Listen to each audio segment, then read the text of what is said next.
ನಮಸ್ಕಾರ ಸ್ನೇಹಿತರೆ, ಈಗಲೇಸ್ಗೆ ಸ್ವಾಗತ. ಇವತ್ತಿನ ನಮ್ಮ ವಿಡಿಯೋ ಟಾಪಿಕ್ ಬಂದು ಎಕ್ಸ್ಪ್ರೆಸ್ ವೇ. ಬೆಂಗಳೂರು ಮತ್ತು ಮಂಗಳೂರು ನಡುವೆ ಆಗುವಂಥ ಎಕ್ಸ್ಪ್ರೆಸ್ ವೇ ಬಗ್ಗೆ ಇವತ್ತಿನ ನಮ್ಮ ವಿಡಿಯೋ ಟಾಪಿಕ್.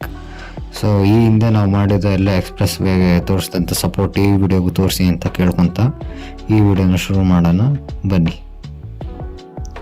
ಸೊ ಈ ಎಕ್ಸ್ಪ್ರೆಸ್ ವೇ ಬಂದು 350 ಕಿಲೋಮೀಟರ್ ಇರೋ ಡಿಸ್ಟೆನ್ಸ್ನ 335 ಕಿಲೋಮೀಟರ್ ಮಾಡುತ್ತೆ. ಅದಾದ ನಂತರ ನಾವು ಈಗ ಮಳೆಗಾಲ ಅದಾದ ನಂತರ ಏನು ಈ ಮುಂಗಾರಿನ ಟೈಮಲ್ಲಿ ರೋಡ್ ಕಿತ್ತೋಗೋದು, ಗುಡ್ಡ ಕುಸಿತದಿಂದ ಕನೆಕ್ಟಿವಿಟಿ ಪ್ರಾಬ್ಲಮ್ಮು, ಸೊ ಈ ಎಲ್ಲ ಇದಕ್ಕೆ ಇದೊಂಥರ ಸೊಲ್ಯೂಷನ್ ಅಂತ ಅನ್ಬೋದು. All season express Vena ready ಮಾಡಬೇಕು ಅಂತ ಸೆಂಟ್ರಲ್ ಗೌರ್ಮೆಂಟು ಮತ್ತು ಸ್ಟೇಟ್ ಗೌರ್ಮೆಂಟು ಡಿಸೈಡ್ ಮಾಡಿದೆ. ಸೊ ಇದು 350 ಕಿಲೋಮೀಟರ್ ಇರೋ ಡಿಸ್ಟೆನ್ಸ್ನ 335 ಕಿಲೋಮೀಟರ್ ಆಗುತ್ತೆ.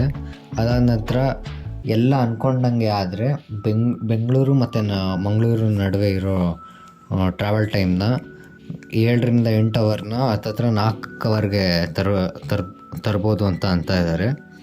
ಸೊ ಈ ಪ್ರಾಜೆಕ್ಟ್ ಇನ್ನೂ ಏನು ಇನಿಷಿಯಲ್ ಸ್ಟೇಜಲ್ಲಿರೋದ್ರಿಂದ ಸಕಲೇಶ್ಪುರದ ತನಕ ರೂಟ್ ಡಿಸೈಡ್ ಆಗಿದೆ.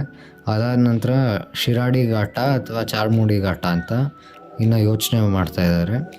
ಸೊ ಈ ಪ್ರಾಜೆಕ್ಟಲ್ಲಿ ಮೇಯ್ನ್ ಸ್ಟೇಕ್ ಅಥವಾ ಮೇಜರ್ ಕೆಲಸ ಮಾಡ್ತಾ ಇರೋದು ಬಂದು NHAI. ಅದಾದ ನಂತರ ಈ ಸರ್ವೆ ಕೆಲಸ ಅದಾದ ನಂತರ ಪ್ಲ್ಯಾನಿಂಗ್ ಎಲ್ಲ ಮಾಡ್ತಾ ಇರೋದು ಬಂದು ಕರ್ನಾಟಕದ PWD ಡಿಪಾರ್ಟ್ಮೆಂಟು. ಸೊ ಇದು ಮ್ಯಾಪು ನಾವು ಸ್ಕ್ರೀನ್ ಮೇಲೆ ಹಾಕಿದ್ದೀವಿ. ಸೊ ಇದು ಇವತ್ತಿನ ವಿಡಿಯೋ. ಮುಂದಿನ ವಿಡಿಯೋದಲ್ಲಿ ಸಿಗೋಣ. ನಮಸ್ಕಾರ.